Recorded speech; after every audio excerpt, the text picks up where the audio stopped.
Thank you for your time. My name is Beitullah, and this is Shooting from the Hip. There's something I'd like to read to you.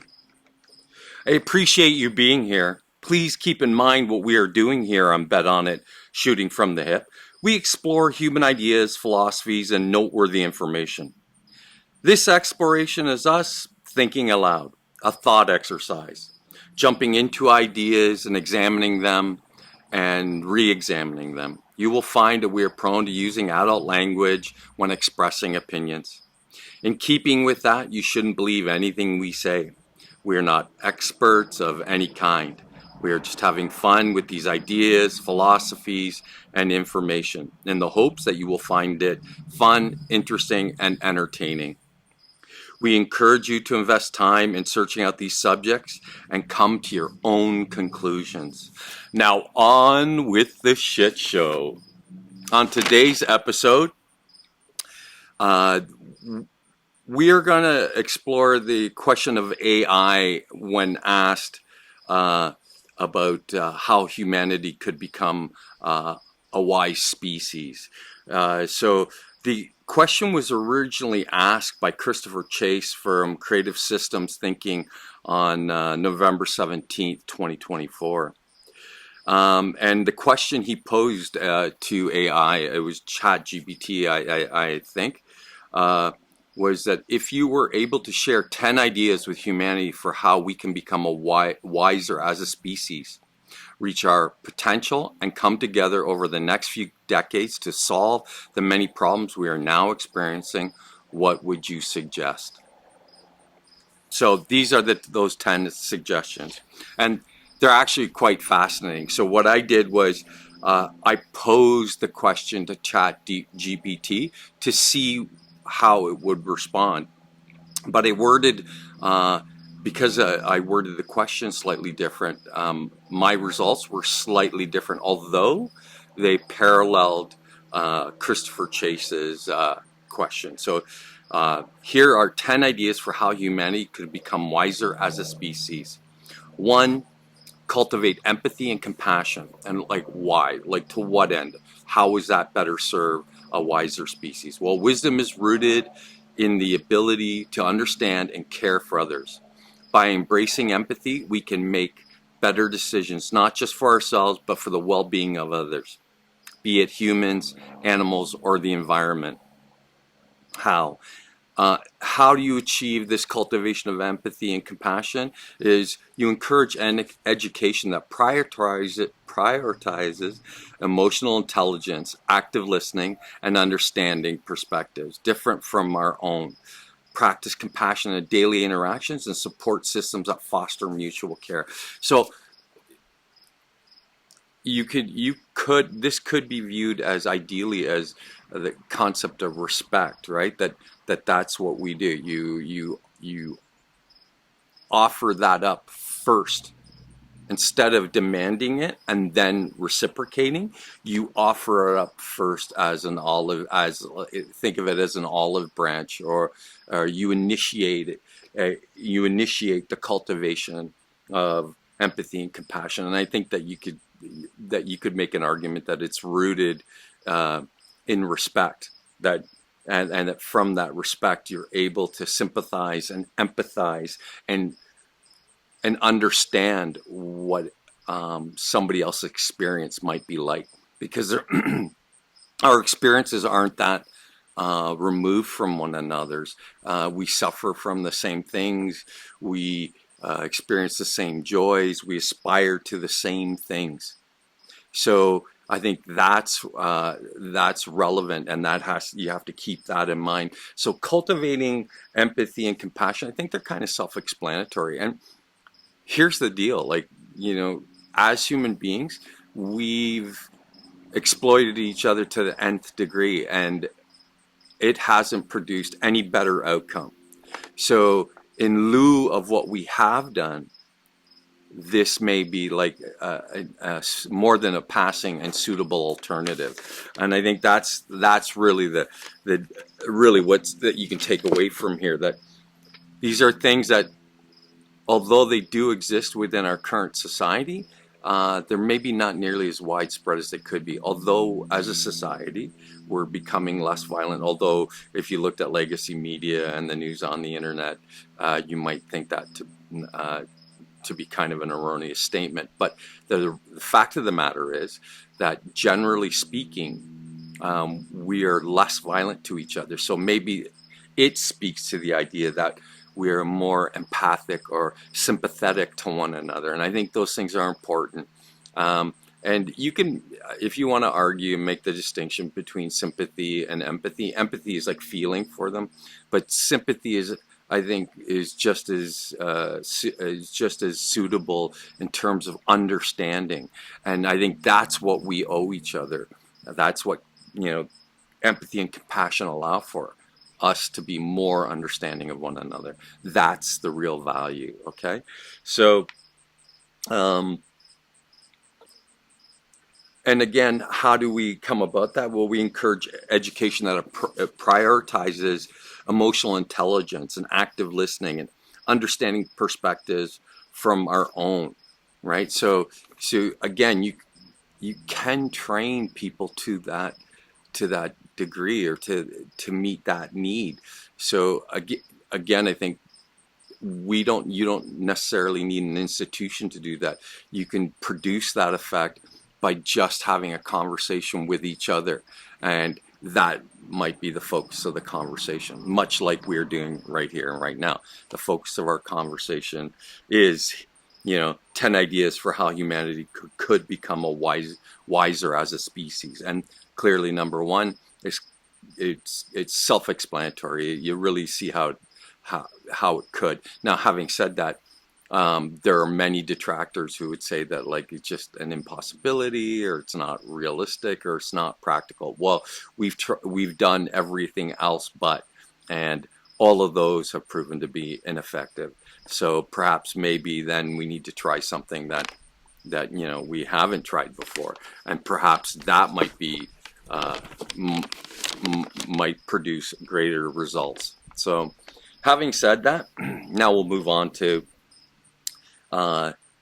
idea number 2: embrace long-term thinking. Okay, the why of it. Wisdom requires foresight. Short-term gains often lead to long-term losses. By thinking beyond immediate benefits, we can create solutions that benefit future generations. So we think to the future. We think in terms of long-term goals. And I don't know if you've noticed, but when you're rolling over every 4 years, different political groups or the same group sustaining power, their chief concern is to make sure whatever policies they enact, that they're appealing enough to the people that it again votes them in, and they don't get enough egg on their face that'll turn the general population against them, right? So that's been really the hallmark of the failing of the current political system. All the goals are short term. A new regime comes in, or a new political group steps in, and they overturn all the plans of the previous group.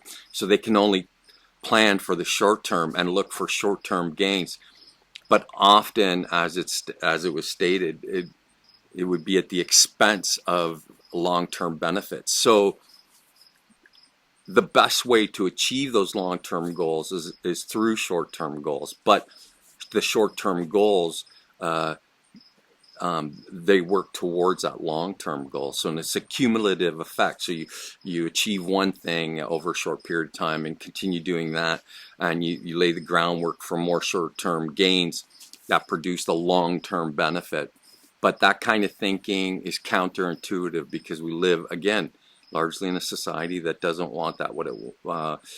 Within the political spectrum that we currently have, that everything's about gains, or now it's more about controversy and being shocking.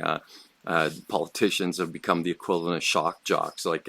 Again, this is what we're confronted with. And even though it might feel disempowering that you have no ability to maybe enact any kind of to be effective or effectual, the truth is you do. And it's us, again, accumulatively, us collectively can make a world of difference and a world of change. So again, that requires long-term thinking. So what would be a good example of that? Here's a good example. People complain about, like the aircraft and the amount of fuel they consume and how much they pollute the environment. And we import using aircraft fresh produce that we couldn't. So it's just basically freight aircraft that we couldn't. We might only be able to get seasonally, especially in northern climates. Well, you want to talk about a great work project? How about you create an arboretum or greenhouses the size of football stadiums? And then they're places for people to go to interact with the natural world. And then you can grow whatever vegetables and plants that you would not survive in a northern climate. And then you don't build one of them, you build multitudes of them. Every community has one. And then that fresh produce that you grow, we can be sold back to the community at large.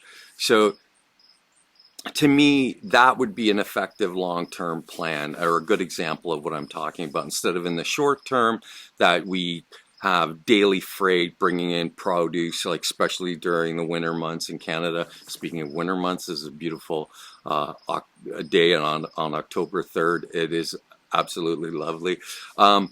But imagine that, a space the size of a football stadium where plants proliferate, has a retractable roof, so that when the weather's more accessible and pleasant, you could open up the environment to the outside world. And then during the winter months, it's a place for people to go so they can walk among the plants, trees. Think about what it would do for the bee population, that you could set up. Again, all this sort of stuff is an example of the kind of long-term thinking, but nobody would enact that. And think about like the complexity of infrastructure and what it would do for job creation, that sort of thing, within the current lexicon, the way we currently do things, without making any significant changes. But nobody thinks that like that, and certainly the politicians don't. So how we shift the focus from quarterly profits or immediate success to sustainable practices. This includes long-term environmental stewardship, economic policies that ensure fairness across generations, and planning for future challenges like climate change, technological advancements, and social equity, right? So,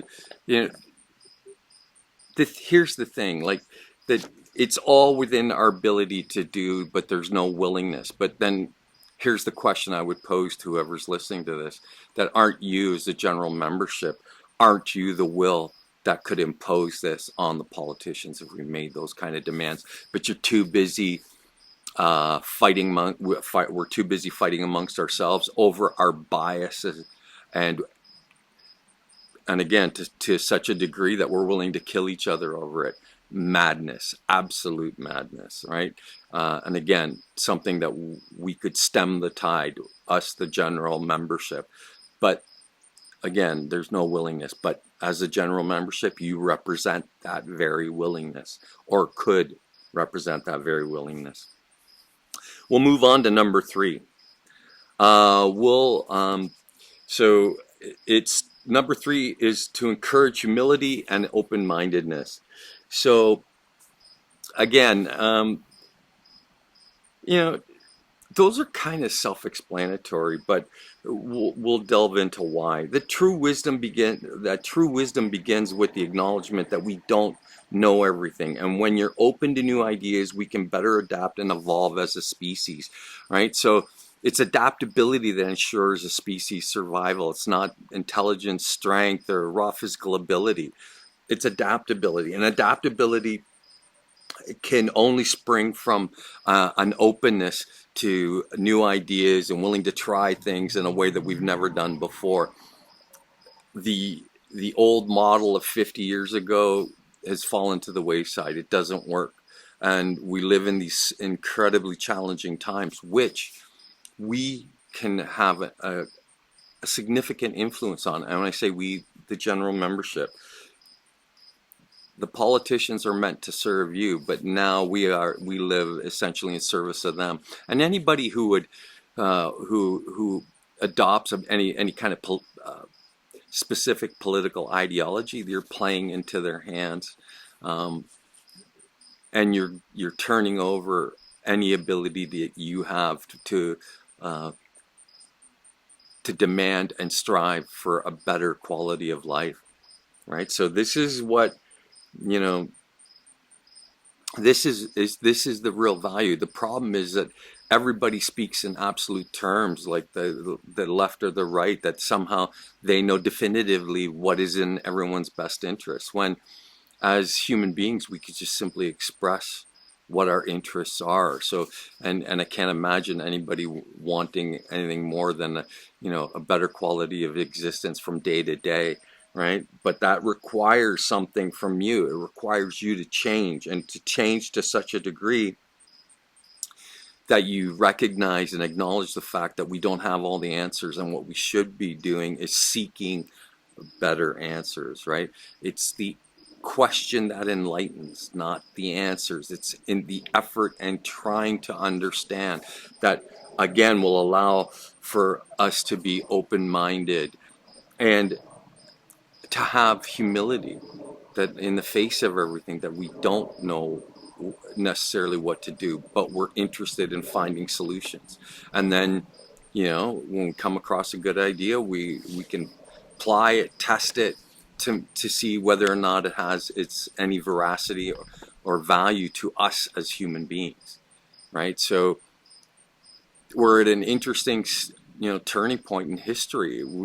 This is a time where we're doing things that have basically are unheard of. We haven't seen before in the course of at least our history, right? So that would all really just encompass like the last 6,000 years. And here we are, we live here in the present, right? This fantastic potential, and with the potential for an extremely bright future. But that's up to us, the individuals. It's not up to the independently wealthy or the financial structures or everything that represents like the hierarchy that runs everything.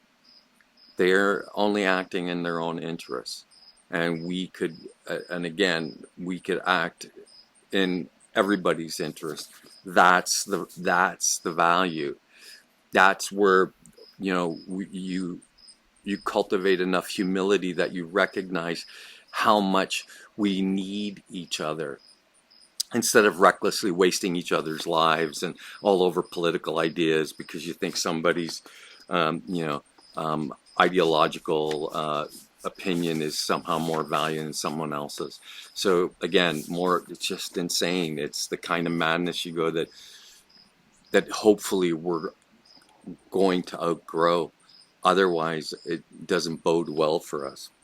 Now, encouraging humility and open-mindedness, how? It would promote lifelong learning and encourage questioning of assumptions and create spaces for constructive debates where opposing views are heard respectfully. Recognize that our current knowledge is only a stepping stone toward greater understanding.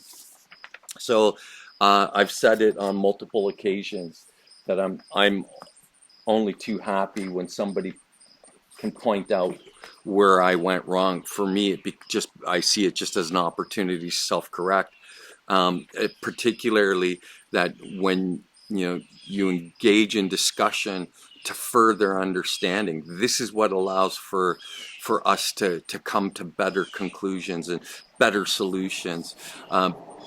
So, and then what drives it all is this idea that throughout the course of your life, that you shouldn't be stuck in the same kind of thinking for 20 or 30 years. It should evolve, but it should evolve as a result of lifelong learning and questioning things to come to better understanding, so that you can find better solutions for the problems that we're faced with. And again, all of this lends to challenging everything that we think we understand. I always say this at the end of every episode, that you question everything, including yourself, especially yourself.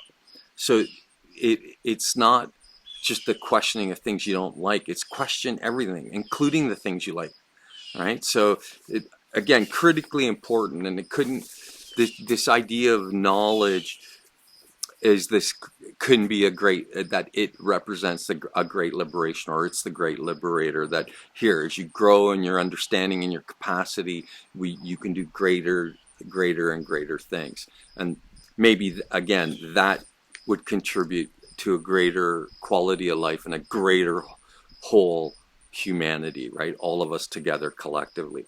um, we can continue this way and dominate one another, wipe each other out until there's only one person stand, or one group standing, but they're going to be plagued with their own problems. So this requires for us to become wiser as a species, requires us as individuals to become wiser. So that means that each and every one of us is required then to seek out a better quality of life and a better position of understanding and a better in a constant state of evolution or self-education, so that again, all for the purposes of evolving, transforming. How do you go from an ignorant society to an intelligent society? Well, that requires the individuals to do all the learning. They're the ones who are required to do the learning, right? So this is what we're faced with. It's one of those things to me, I'm very passionate about the idea that we can do great things, but that requires the individual to realize the greatness within themselves first. So that's, again, it speaks to the idea that that we're required to, be open-minded and practice humility, like understand that we don't have the answers, but we should be seeking them. That's what's important. It's the search for better answers, better solutions, right? And so that means challenging the way we've done things up until now, right? Agree, disagree, don't care. Um, let's move on to number 4. So we promote education beyond, number 4 is promote education beyond traditional knowledge, right? So again, I really hate to do this, but um, institutions of higher learning are usually made up of authoritarians and gatekeepers because they think that they have the answer to everything, right? That they definitively, um, without question, know what's going on. And in this time of controversy, again, there's so many things that are challenging what these old held views. That skull find recently in China, where they reconstructed. I think they had the majority of the skull, and they reconstructed it, and it was, for all intents and purpose, a modern Homo sapiens sapien, and they discovered in a layer that was 500,000 years old. So the traditional view. When I was in high school, when I was in my 20s, I'm going to be 60 in November. Um, I remember them saying that the current model of human was not more than 50,000 years. And then since that time, in the last 40 years, that number stretched. And so now conventionally, they make the claim that it's about 200,000 years. But this find now overturns that. And so it should make, or at least it could make you wonder then, how old are we truly? And if humanity, the current model, and its sophisticated brain that's able to produce the sophistication that we've become accustomed to, that in the last 500,000 years, is it unreasonable, or does it seem um, improbable that we could have arisen to serious degrees of sophistication? And then the old catastrophic, the model of catastrophe from like in the 1920s, which used to be like a common held view that, and there's examples of it in ancient history. The ancient Greeks talked about, you know, um, many catastrophic events that were global in their nature, and then basically they were the ultimate reset, right? Like that. So could humanity be a species that reaches a certain level of achievement and then is, thrown back, back to the Stone Age, right? So no matter how sophisticated they get, you have some kind of celestial event or some kind of an event that might even be like earthly in its origin, that basically, reduces the human population to a small number, and we end up starting all over again. So, so the so getting back to the point, which was for number 4, which was to promote education beyond traditional knowledge. Why? Wisdom involves understanding how the world works on a deeper level, not just memorizing facts. We need to focus on critical thinking, ethics, creativity, and emotional intelligence. So these are, to me at least, the focus on critical thinking, ethics, creativity, and emotional intelligence. Those are individual pursuits that you, the individual, are required to do those things, that you do them to honor you yourself, right? That this is how you evolve as an individual. So then if every individual takes it upon themselves to do this, then the society has to change to meet the changes in the individual membership. But that requires us then to, in a very widespread kind of way, start thinking beyond the traditional knowledge and values that we've had, that they might in fact be part of the problem, right? So, and I've said this many, many times on many, many episodes, preferences and biases are not a problem. Having them is not the problem. It's when you decide that your preferences or your biases are more significant than someone else's. So that's the real failing. The failing's not in having preferences. It's in treating them like they're the most single important thing that you that they take priority over every other bias or preference, right? So, which is kind of a ridiculous notion. It's like arguing over whether vanilla ice cream is better than chocolate ice cream. It's just, it's silly, right? And so this represents part of becoming wiser and evolving into a more realized humanity. Again, it's an individual pursuit, because the real value is in the evolution of the individual. So, so this idea of promoting education beyond traditional knowledge and values, how you would do that, you reform the education system to integrate these aspects into the curriculum. Teach children and adults how to think critically, solve problems creatively, and reflect on their values and actions. This is something that should be, that could be practiced from early childhood. So if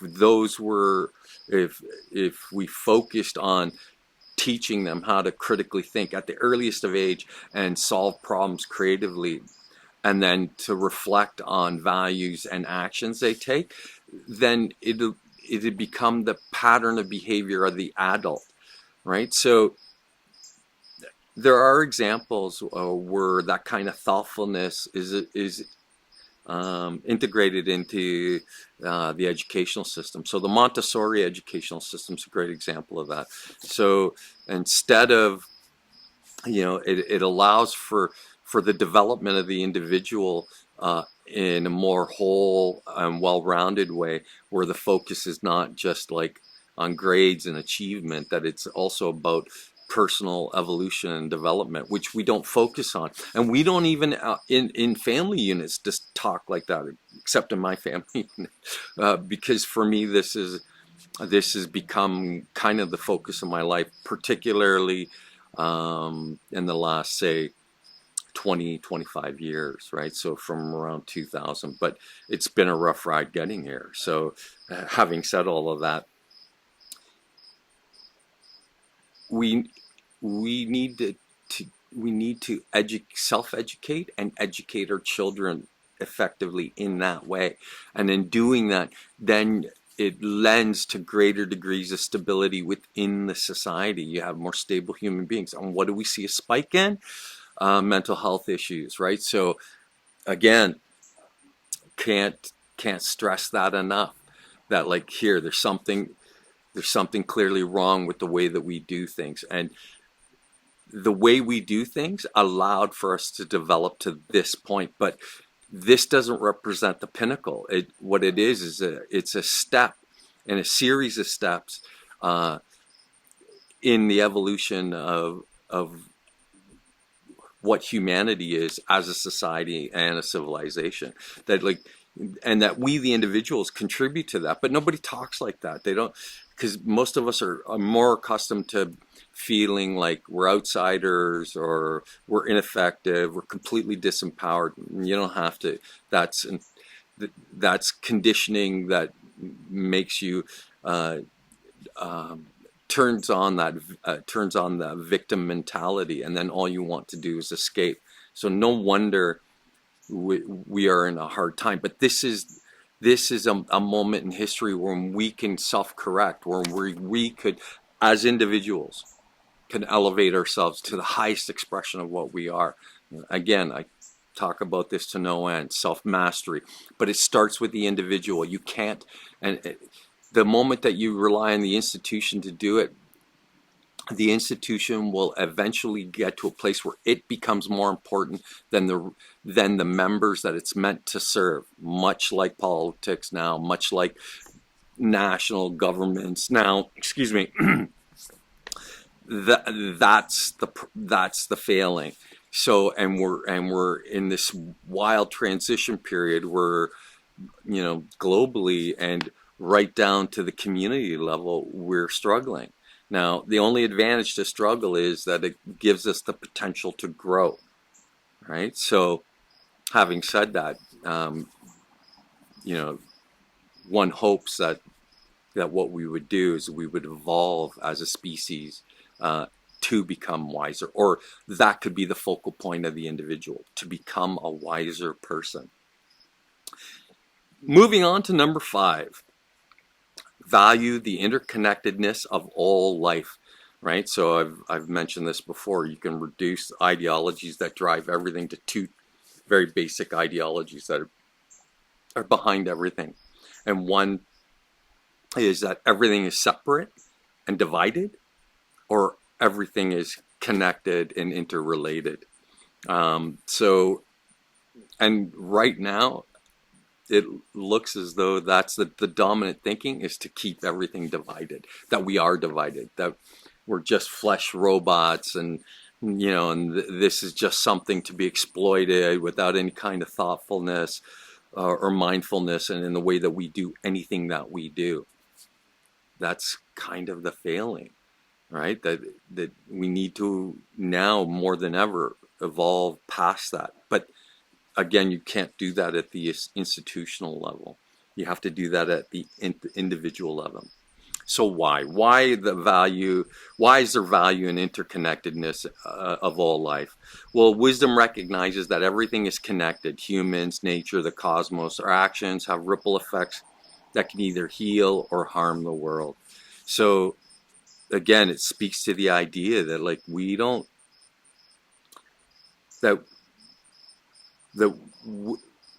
we really are dependent on one another, and it's not just people to people, it's everything, right? It's all energy anyway, right? So that you want the most base connection, that's what it is. So the atoms that make up the sun are the same ones that make up you and me. This is really critically important, that this idea that we could, if the planet and the universe are a living organism, which some have claimed, that the way we relate to it and our attitude towards it and the way we express those attitudes have an effect on it. And again, it could be harmful or it can be healing. So maybe this idea of interconnectedness is that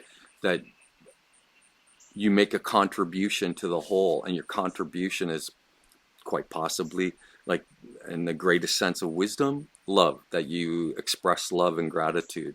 And then that reflects in the world, and that reflects in the environment outside of you, and that resonates far beyond you as a single individual, right? Okay, so how? Foster an ecological mindset where individuals and organizations consider the environmental impact of their decisions and encourage sustainable living, biodiversity, conservation, and the protection of natural habitats. So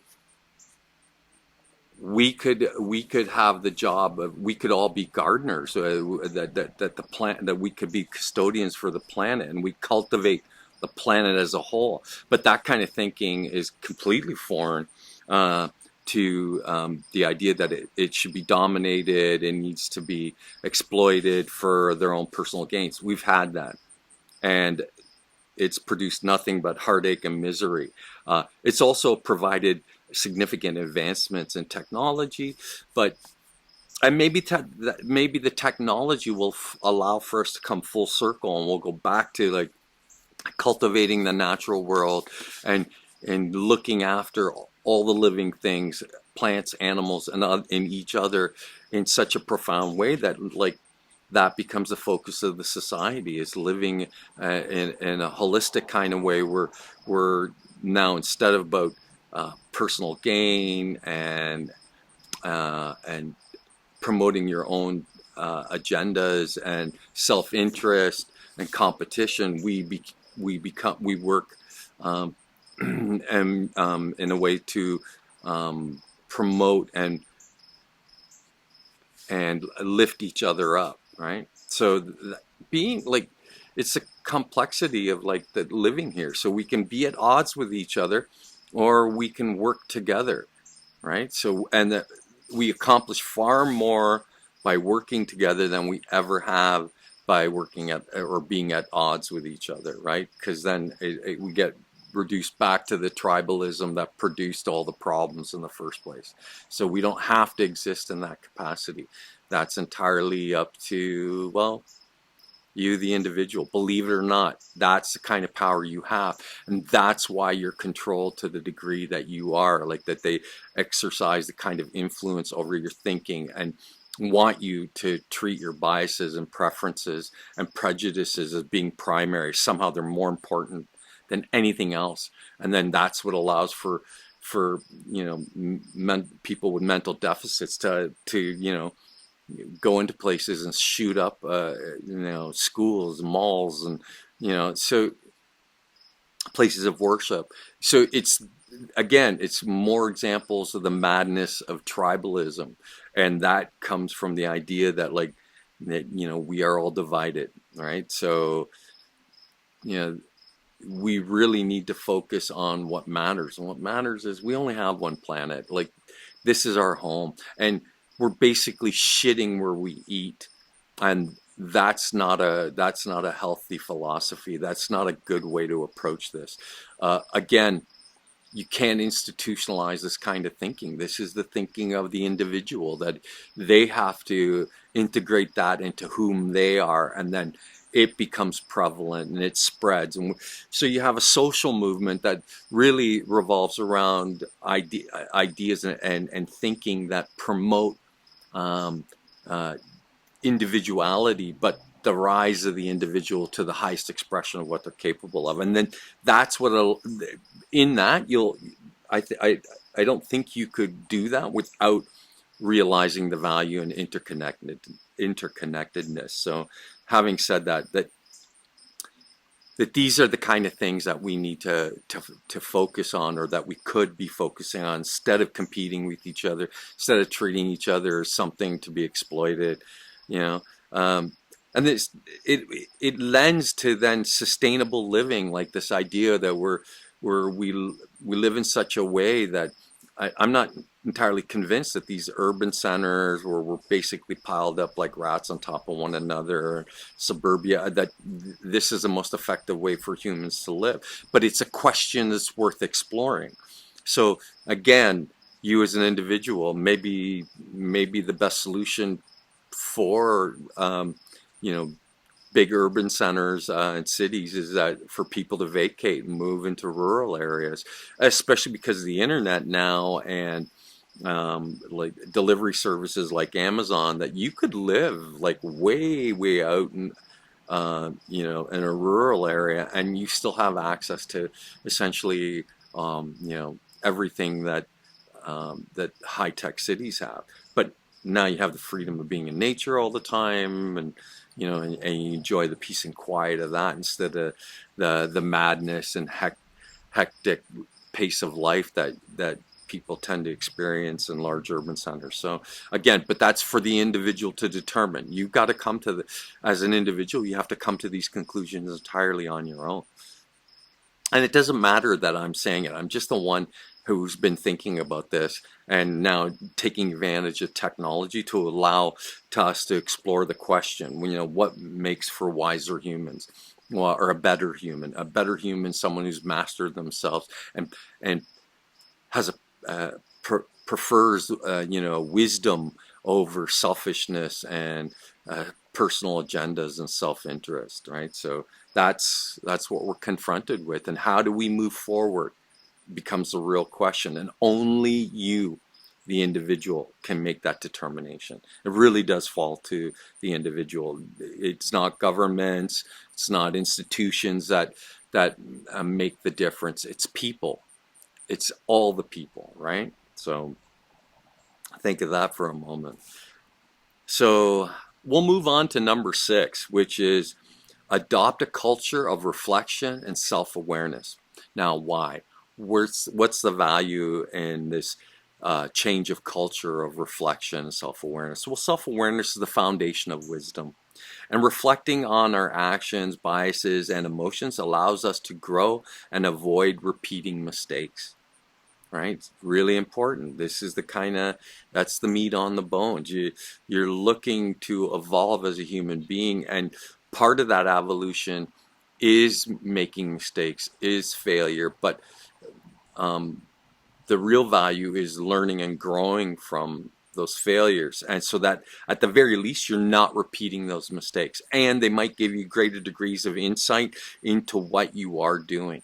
So this is the real value of uh, you know, a culture of reflection and self-awareness, where those become kind of the priorities of the individual. And again, it falls to the individual. You can't institutionalize this. This is the problem. We think that, if the politicians, you know, decided or do it, that somehow then it makes it easier for us to do. It's not true. They'll never do that. They are only interested in whatever agendas they're promoting. So then it has to become an individualized pursuit, that you, the individual, anyone who's listening to this, that you are not only the problem but the answer to the problem, right? So again, a culture of reflection and self-awareness, this would allow for greater degrees of emotional maturity and development of the individual, like true character, where the where the, where the individual evolves to the highest expression of what they're capable of, right? There's great value in that. So how would you do that? Well, it requires practices of mindfulness, meditation, and self-reflection. I really do think meditation is the next, I hate to say this, next wave in fitness, but it's this thing that's existed as long as we've organized in societies, and it's non-denominational, or it doesn't have to be a reflection of a particular denomination. Everybody benefits from it. The science, or at least the research into the benefits of meditation are are well understood. So there's great value in it for the individual. But again, you can only get that in a culture where reflection and self-awareness, are uppermost in people's thinking. So then it lends to meditation, right? And meditation is just paying attention. It's being in the moment, right? So that allows for greater degrees of self-reflection and encourages societies to prioritize mental health, introspection, and personal growth. It supports practices that promote emotional balance, such as journaling, therapy, community circles, and any other host of practices that allow for people to sort of come to terms with their experiences. So, to me, again, it should be, it's kind of self-evident that really it's about the evolution of the individual. It's always been about the evolution of the individual. And for the last 6,000 years, it's just been institutions overriding the individuals. Well, maybe we're at that tipping point where the individuals can override all the institutions. So, but that requires individuals then to uh, adopt practices, uh, lifelong learning, training methods that draw out the best in whom they are. This is what facilitates the, culture of reflection and self-awareness. So, again, it could very well represent the answer to our growing mental health crisis, right? So that we don't have to lose people, right? We teach them how to elevate themselves. To me, there's infinitely more value in that than anything else that we do. Okay, so number 7, it's foster collaboration over competition, right? So I mentioned that earlier already. Why? While competition can drive innovation, collaboration excuse me, is often the most sustainable path to solving complex problems. Wisdom lies in recognizing that we rise together, not just as individuals, right? So that's the paradox. That we rise together and we fall together, but based on what the individual does or does not do. So this is why the individual has to take responsibility for their existence with absolutely no power of any kind. That you have the greatest responsibility, right? Which is to be responsible for yourself. You start there, and then you make all the effort to evolve as an individual. Learn as much as you can in perpetuity. That this is what allows for you being open-minded and for growth. People who live or whose thinking is the same at 70 as they were 20 wasted their life. There was no evolution in the individual, and even if it's a modest amount, you could in that kind of time you could lead a radically different life, or your life could evolve to such a degree that it becomes everything you ever dared imagine that it could be, right? So that's the benefit of you know that's a benefit of like the individual rising to their highest expression, and the society becomes an expression of, or the highest expression of what a society can be. So that's the benefit of collaboration. Competition, it's been driving society, particularly here in the West, for at least the last couple hundred years. The reality is it's been the last 6,000 years, but this competition can only take us so far. And that's the thing. It's a step on the way to somewhere else. But there's those who don't want to move past the step of competition. Being competitive with each other, there's a degree of it which is healthy, particularly when you're playing sports. The point of playing games is to compete, to win. But the winning in and of itself is kind of meaningless. Like, because if you played it out again, the outcome could be different. So, because the truth is, there's always going to be somebody bigger, better, faster, stronger. But if you stand together and you work together, you can accomplish far more collectively in a collaborative way than you could, you know, competing with each other. So this is really the crux of the conversation, is this idea of collaboration that would allow for humanity to move forward again in a more significant way. So How do you do that? You shift from an every person for themselves mentality, one that values teamwork, collective intelligence, and shared responsibility. Build institutions and systems that reward collaboration rather than individual triumphs. Again, there's value in individual triumphs, but the real value in individual triumphs is climbing a mountain, you know, playing on a sports team and you win. And again, it's a collaborative effort if it's a team, right? So, but even individual pursuits were, competition that it just draws out something within us, right? Again, that's highly energetic, and but you can't exist in that state all the time. You get burnt out. Like you can't live like that all the time. But if you're doing it momentarily for a short period of time, for short durations, it's exhilarating, it's exciting. So it has its place. But in terms of the way that we're going to move forward from here, if we're going to become a wiser species, this is what's required, that we favor, excuse me, we favor collaboration over competition, right? Okay, so, oh, I love the beat. Thanks, please leave.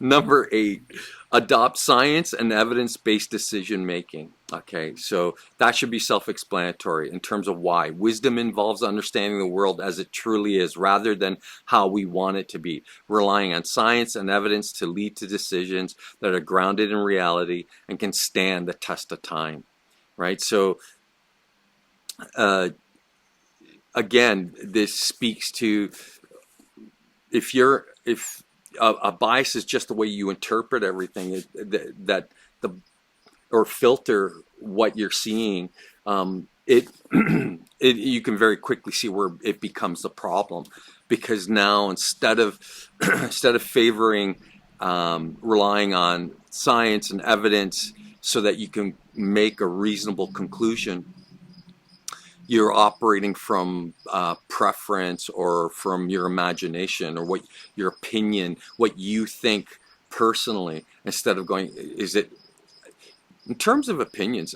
Myself personally, I think that like an informed opinion, I have all the time in the world for you. If you have you can bring evidence to support what you're saying. I'm interested in hearing what you have to say. But if you're just spitballing because it's what appeals to your preferences, that's, it should be clear that's part of the problem. It's always been part of the problem, right? So having said that, um, how do we adopt, like, the science and evidence-based decision making for a wiser species? We advocate for science literacy and support policies that encourage evidence-based solutions to societal changes, from healthcare to climate change.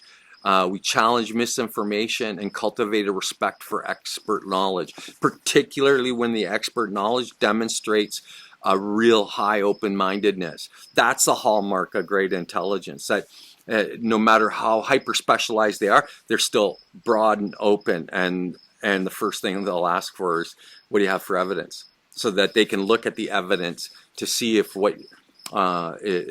any conclusions that are being made based on it are reasonable and sound, right? At the end of the day, that's all you really have. Is it reasonable or sound? And sound, rather. So that's why evidence-based decision making is important, and it contributes to, again, the wisdom of the species. And every individual can do that. Every individual can, again, use like science and evidence-based arguments to solving or to addressing problems that exist within community and at the national level, provincial or state level, across the board. But that's how you do it.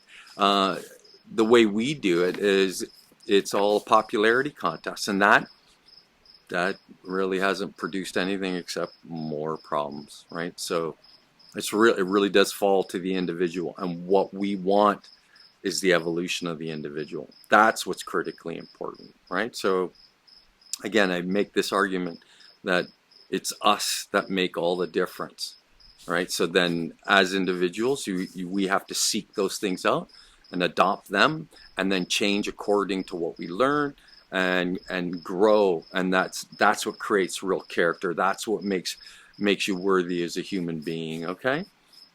So having said all that, we'll move on to number 9: practice patience and resilience. All right. So why does this contribute to wisdom of the species? It involves waiting for the right moment, enduring hardship, and learning from failure. Quick fixes often fail in the long run. So it's really about the struggle to overcome things, and the struggle for achievement, and this is what lends to a resilient person and patience. It's the idea of delay of gratification, that if you're accustomed to always getting it the moment you want, then you won't make any effort to that end, which is, again, that's kind of critical. Like it makes the difference when you're willing to put your shoulder into it and do the work, and then experience the reward from the work, but you do the work first, right? So again, that kind of like attitude, it cultivates in the individual patience and resilience to endure things, to go that I can tolerate this. I can be strong enough to be able to move forward. I don't have to. Low battery, not good.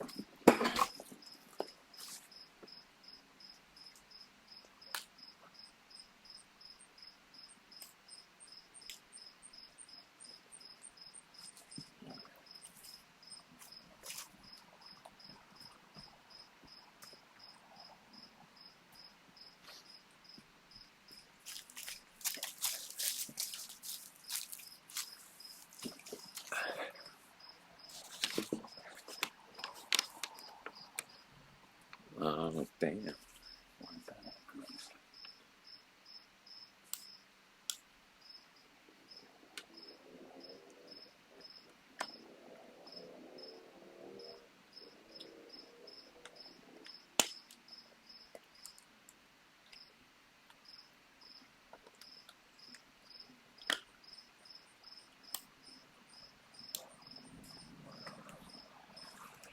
Okay,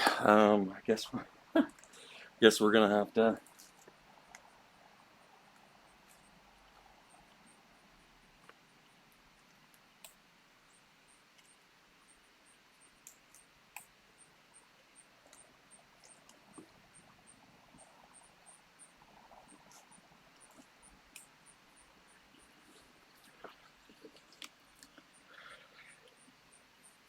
Well, it looks like we're having technical issues, and I can't understand for the life of me why this is happening.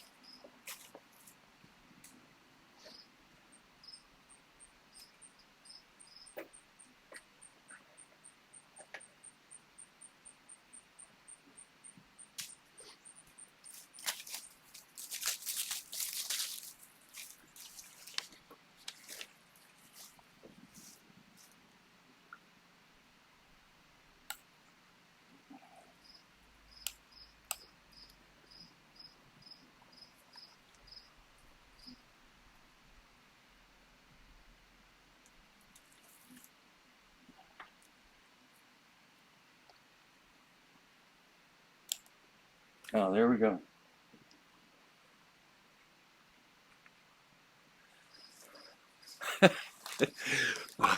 Apologize for the inconvenience.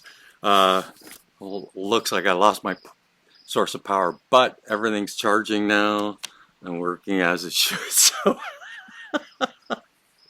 uh, the wonders of recording outdoors, eh? Again, to me, I for this feels like the right place to have these kind of conversations. So you'll forgive me, and I apologize for the inconvenience. You can just fast forward through that. We were just discussing number 9: practicing patience and resilience, and the value in that. So again, we're talking, part of the things that make the species wiser is what makes the individuals wiser, right? So this actually, um,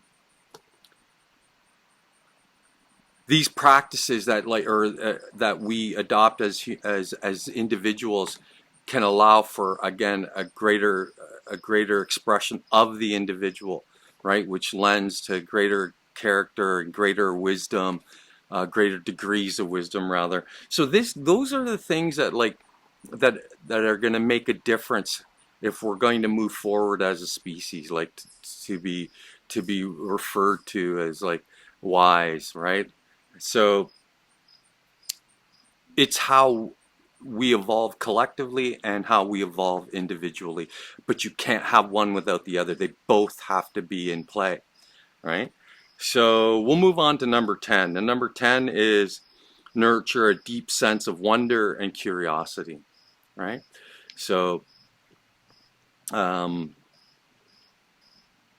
so why does this contribute to wisdom?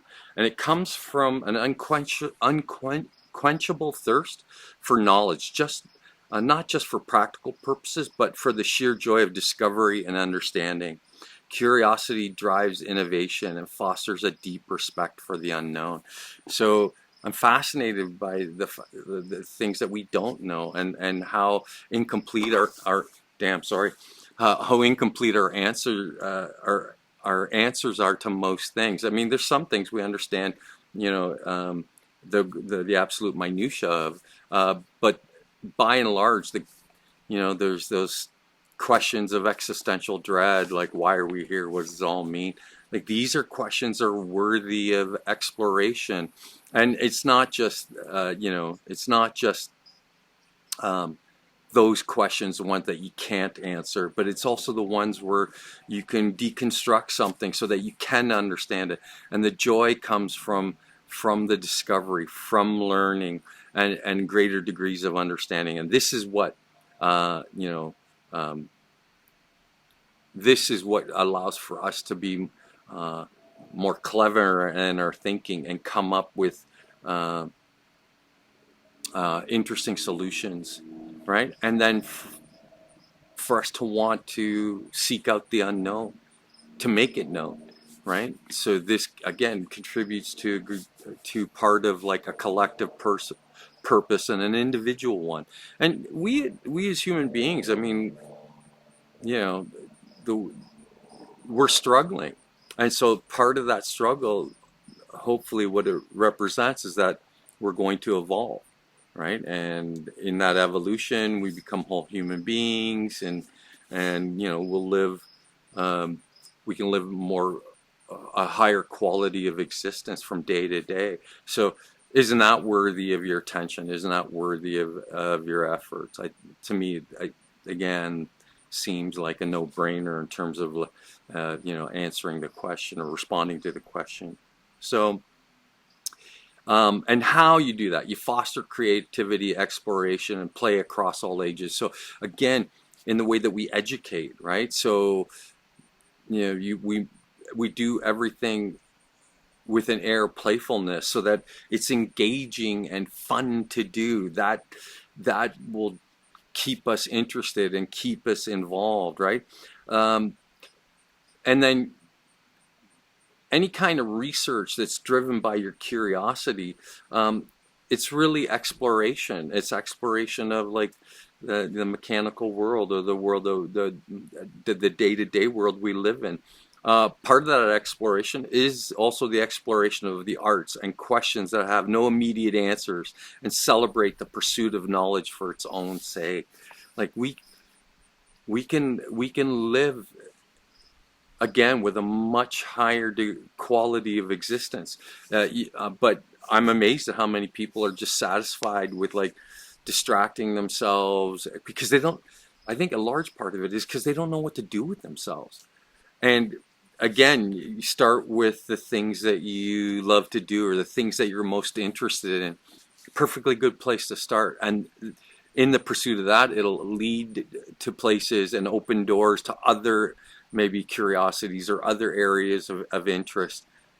Again, all for the evolution of the individual, which then means it's the evolution of the collective of us as a group. So these are the things that contribute to making to creating a wiser species, a wiser individual, right? And you know, life is, as we do it, is very difficult and very complicated. And for some of us, it's downright almost impossible. And yet they manage to do it, to do all that's required, right? So they live to the fullest of their ability. So um, imagine then in a place where instead of it being a struggle just to meet your basic needs, that you had the ability to pursue like your greatest interests, your greatest loves. Well, then those individuals then would contribute to a much healthier, more balanced society. And isn't that, worth all the effort and worth all the time that might be required to achieve that? To me, the answer is like an emphatic yes, right? So, you know, it really is a struggle. I love life. I don't like society. I love people. I don't like the brainwashed masses. I'm sorry. I'm one of the brainwashed masses. If there's a difference, the only difference is that I kind of understand that all that's going on. But beyond that, I just try to live as whole in existence as I possibly can. It's all that you can ask from anyone, right? This does not evolve or change based on the efforts of a single individual. It's a collective of individuals. So we can have a social movement that would produce that effect. We could be absolutely fantastic. So, but that falls to the individual first, right? With absolutely no power comes the greatest responsibility. That you, the individual, that you're the one that can make all the difference. So it doesn't matter who you are, right? So by integrating these principles into our collective consciousness, we can become not just more intelligent, but more thoughtful, compassionate, and effective in a global community. So I posed that question on a Thursday, December the 5th of 2024. So I've been carrying around this for a while, but again, fascinated that AI compiled that list. And it parallels virtually everything I've said in all the previous episodes leading up to this episode. Again, apologize for the technical difficulties. Life in the fast lane, except I can't find the on-ramp. So at any rate, I'd like to finish in closing by saying, question everything, including yourself, especially yourself. Seek balance, seek knowledge, seek understanding, become a renegade, individualist, humanist, critical objective thinker. Thank you for your time.